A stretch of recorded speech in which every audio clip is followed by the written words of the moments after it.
Music. Capital One versus Regions, which bank is right for you? We'll compare these two, highlighting their strengths and weaknesses. First, Capital One.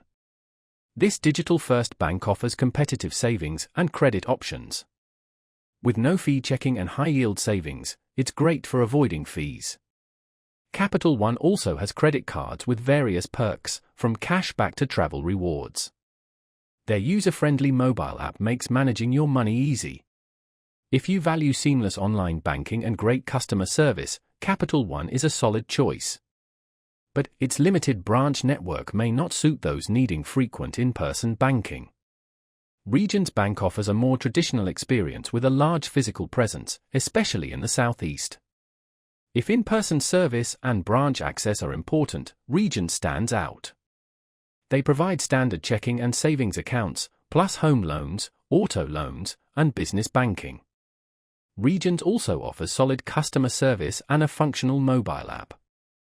However, Regions can have higher fees than Capital One, particularly for checking accounts. And while their mobile app is decent, it doesn't quite match Capital One's.